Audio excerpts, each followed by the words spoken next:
Hello, and welcome to Stories from India, a podcast where we talk about myths, legends, and folk tales from India.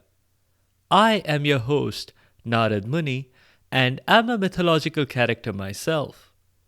I have the gift of eternal life and knowledge of the past, the present, and the future.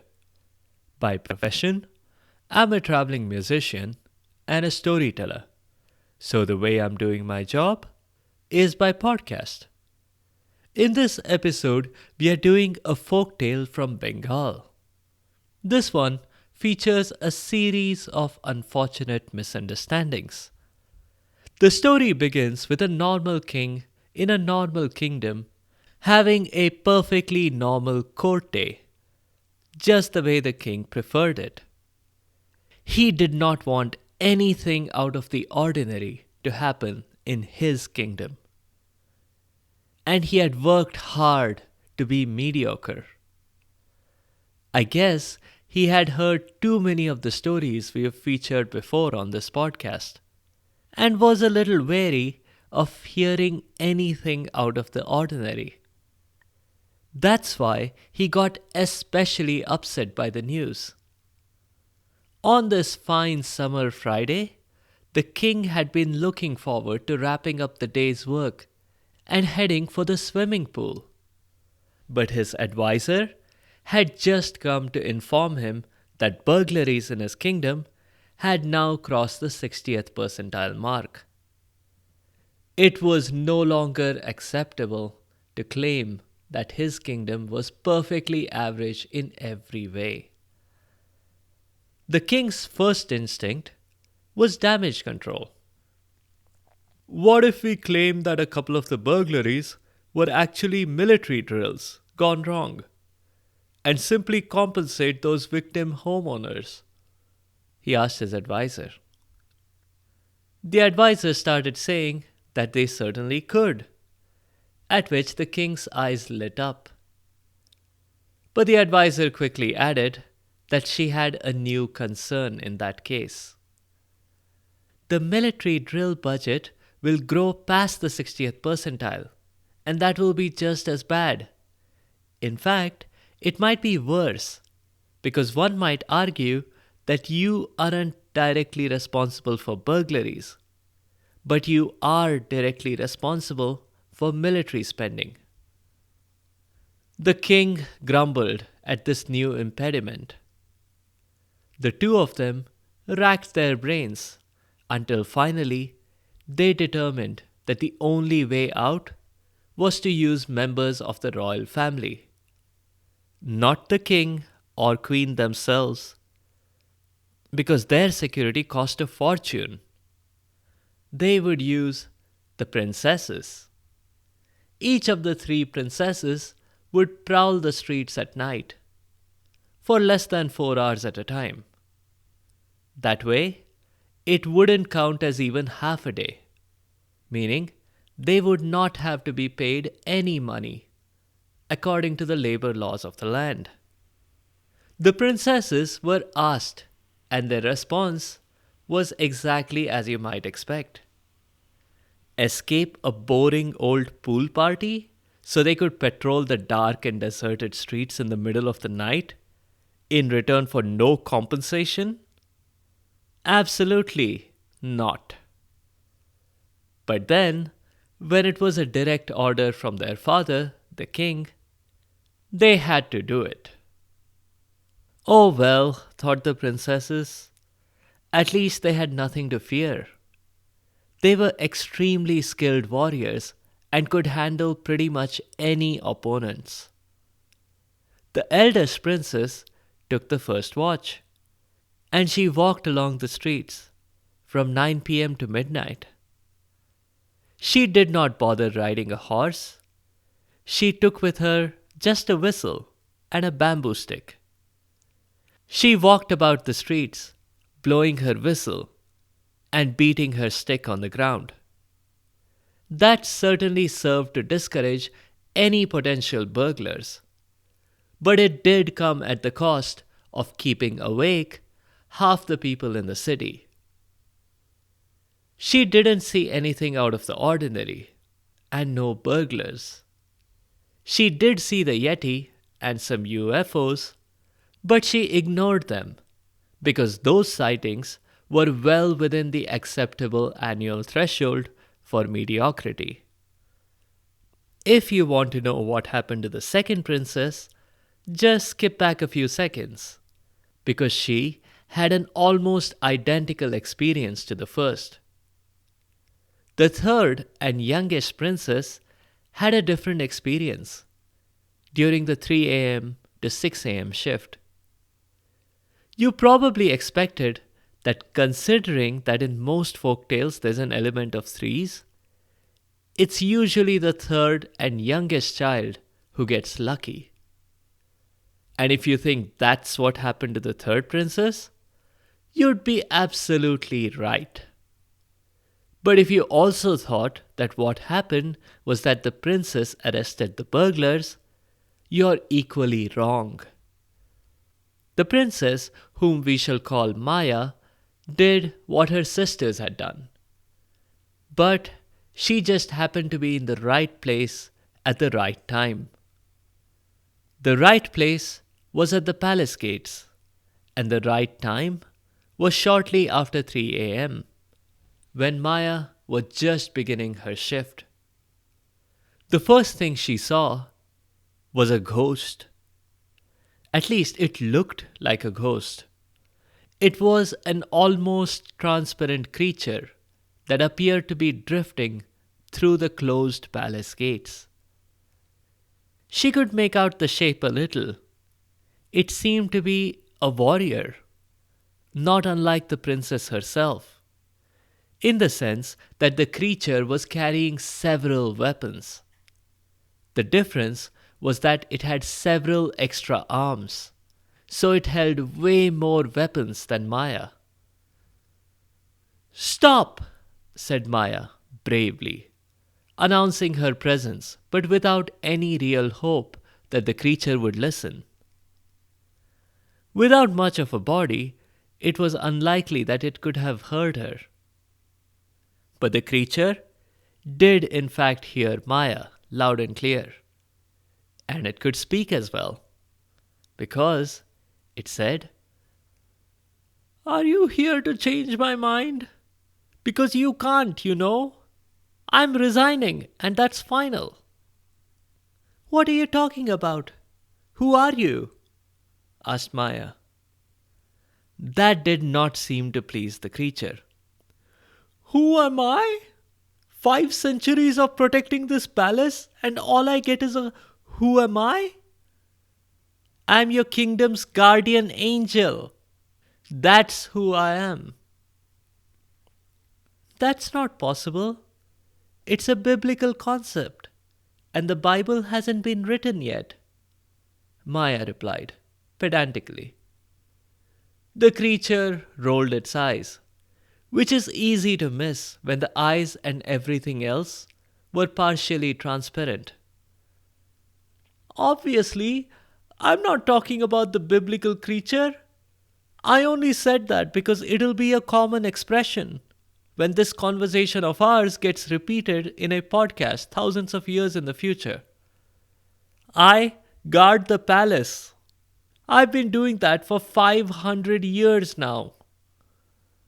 When Maya didn't respond, the creature added, "You're welcome." "Thanks, I guess," Maya said. "You said something about resigning. I can arrange a letter of recommendation for your next job if you want." "I don't need a new job," the creature replied. "Besides, after tonight, letters of recommendation won't help me. Once people see the news, no one will want to employ me." Naturally, Maya was curious.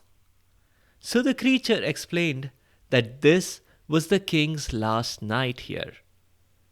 And by that, the creature definitely did not mean that the king was packing up and moving into a better palace. The king was going to lose his life tonight. But you must protect him then.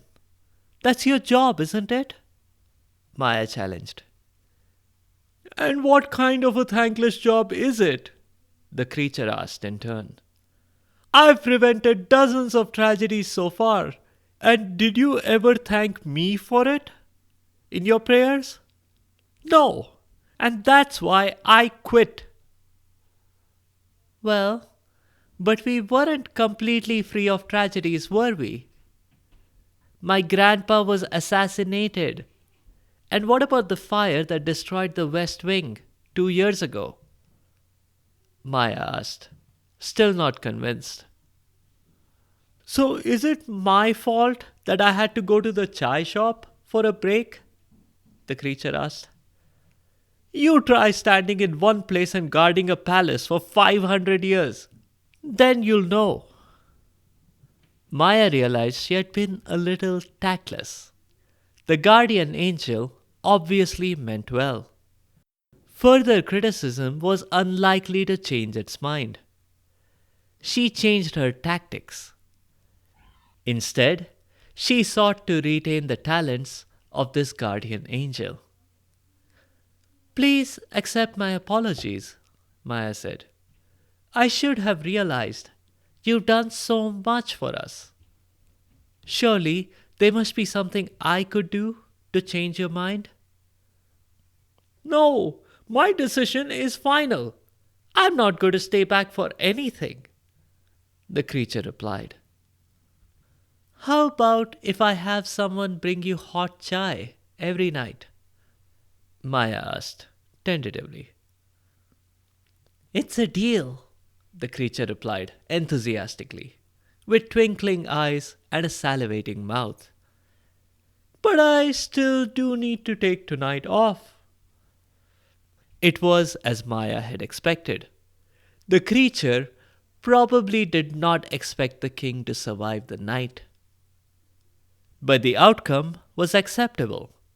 All Maya had to do was to guard the king that night, and the next morning, the guardian angel would be back at work.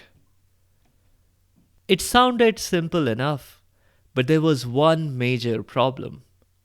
She was pretty sure she had to step into her father's bedroom if she was to save his life.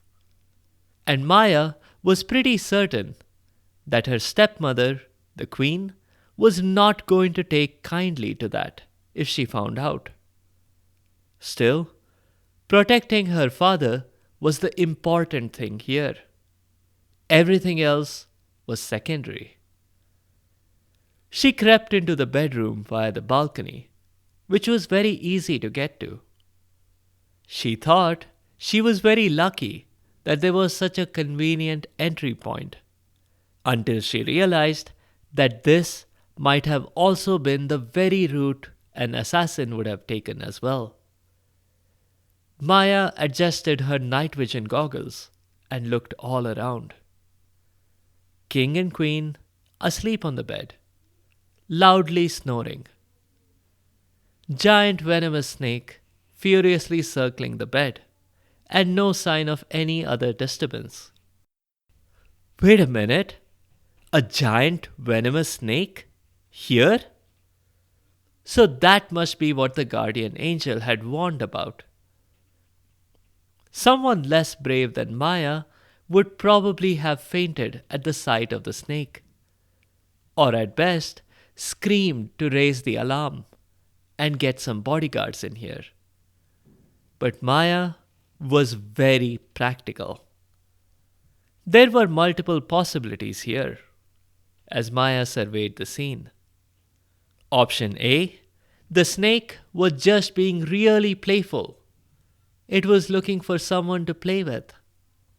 And unfortunately for it, the only humans it could see were busy sleeping. Option B, the snake was stressed. Maybe it was anxious. Maybe it had a respiratory infection. Maya couldn't tell. She was no vet. Option C, the snake was really just trying to devour the king. But probably because of inexperience, it did not know that it was supposed to constrict the king by circling his body and not his bed.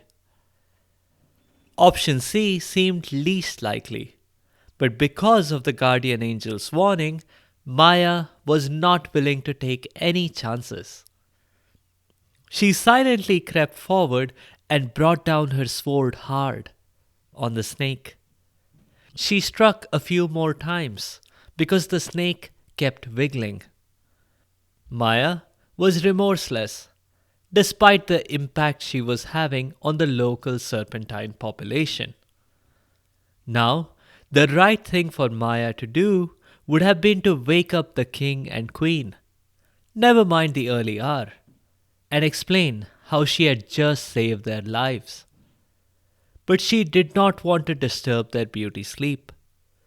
So, she scooped all the pieces to avoid someone stepping on them the next morning. She believed, from her medieval Indian science lessons, that snake blood is venomous. Maya was careful not to leave a single drop anywhere. But curiously, she left the remains of the snake in the king's pan box. Quick sidebar here. A pan is a combination of a few ingredients that is chewed.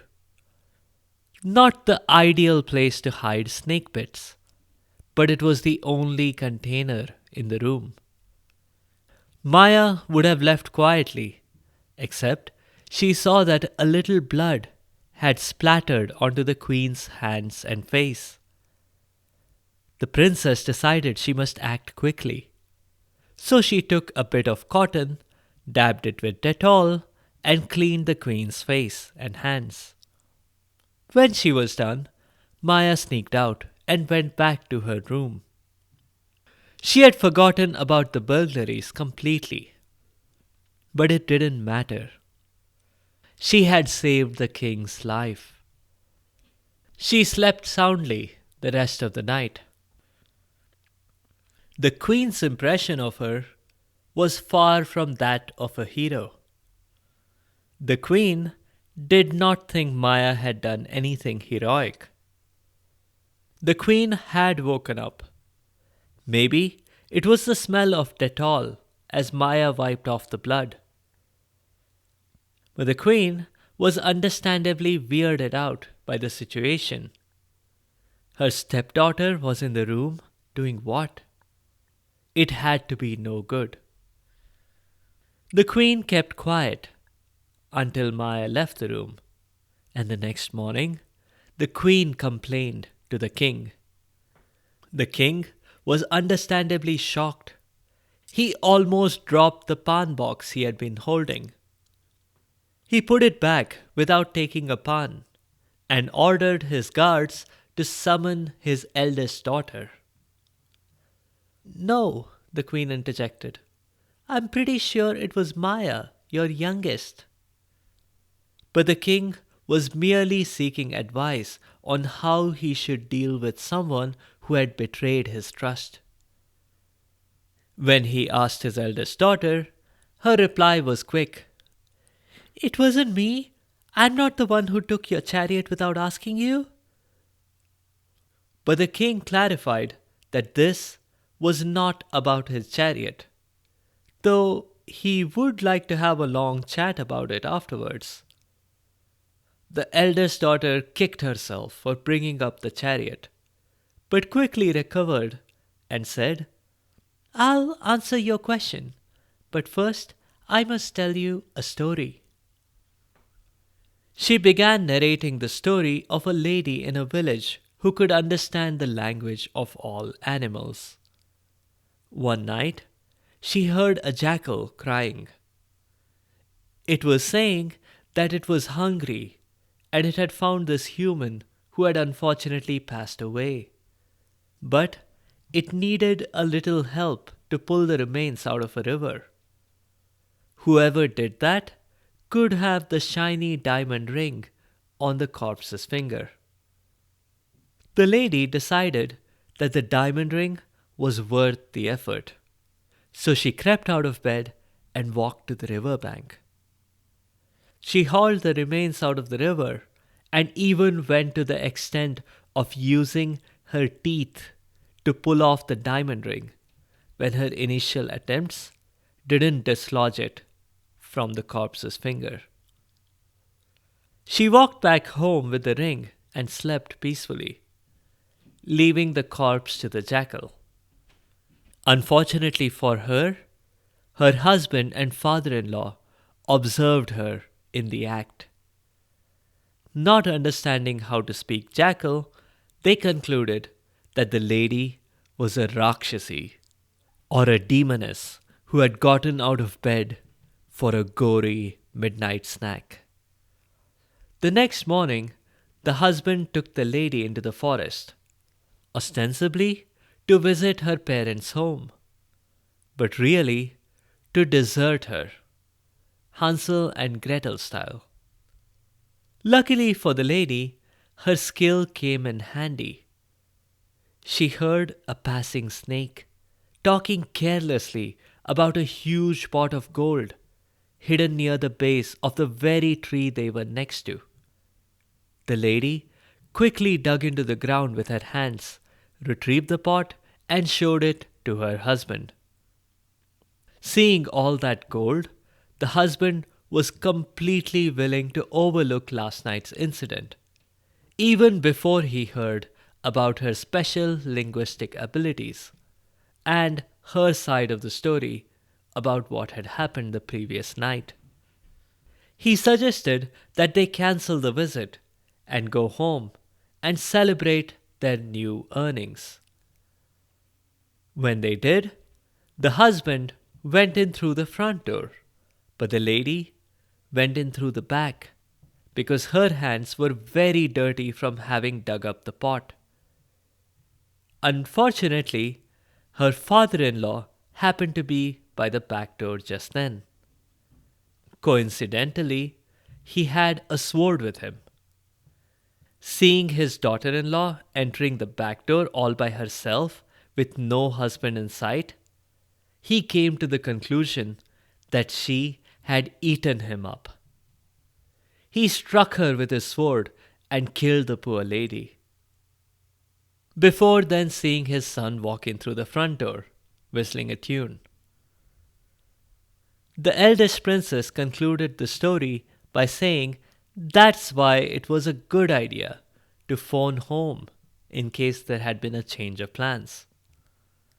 So now the king wanted to know how to treat someone close and personal who had betrayed his trust. The answer was easy. Behead them. Yes, that's right. Behead them. But listen to their side of the story first. That lesson should have been enough for the king, but he decided he would speak to his second princess. The second princess refused the pan when he offered her the pan box, and she launched into story mode as well. Her story was about a king who was lost in a forest during a hunting trip. He had run out of water and was very thirsty. He saw some liquid dripping from the branches of a tree, so he collected it in leaves. Thinking that it was water, he was about to drink it when the horse he was riding disturbed him and caused him to drop all of that liquid. That was intentional from the horse, because it had somehow sensed what the king had not. It was not water, but the venom from a cobra in the branches of the tree. The king, not knowing the truth, beheaded the horse who had just saved his life.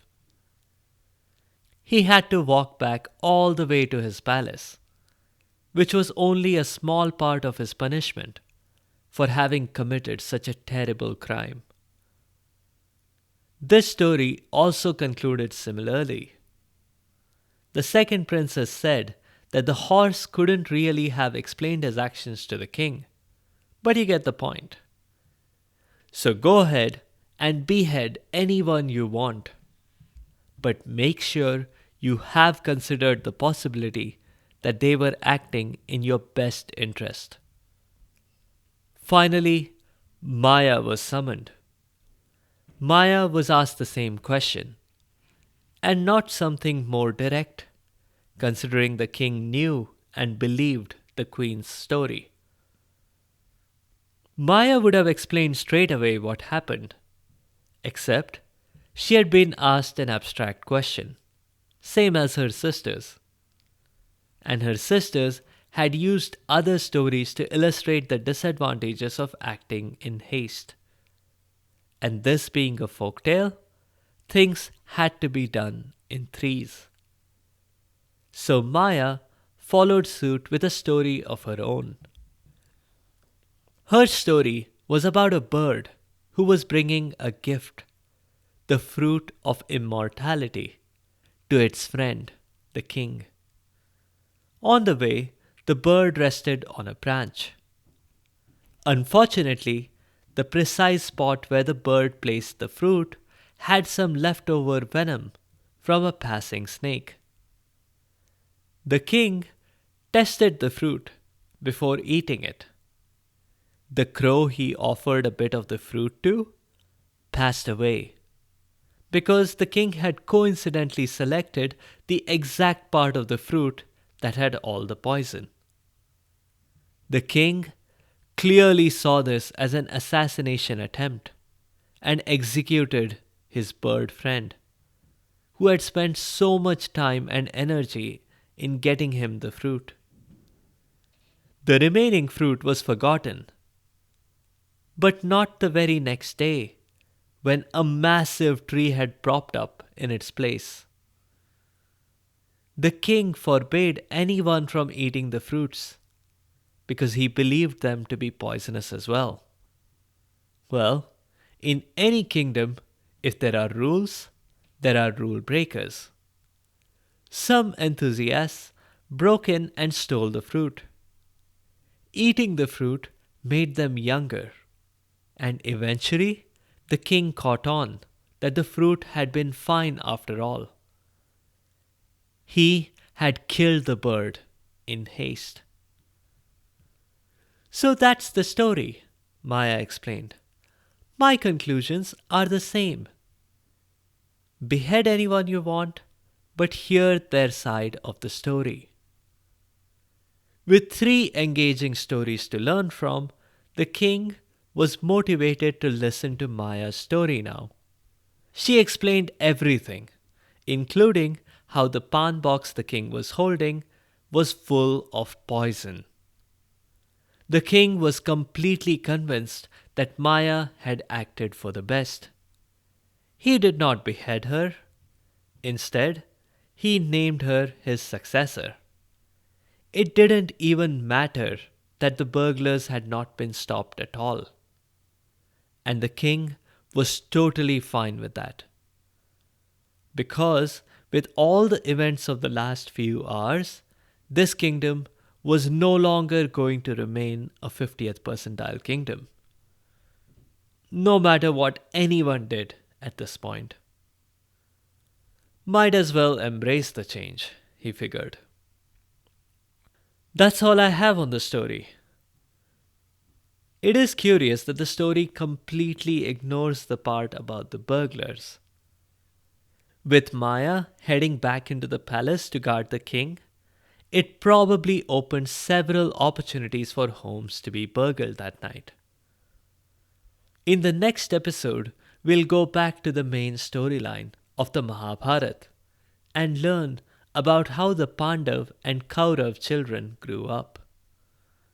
If you have comments or suggestions, or if there are particular stories that you would like to hear, please do let me know by leaving a comment or a review on the site sfipodcast.com or tweet at sfipodcast.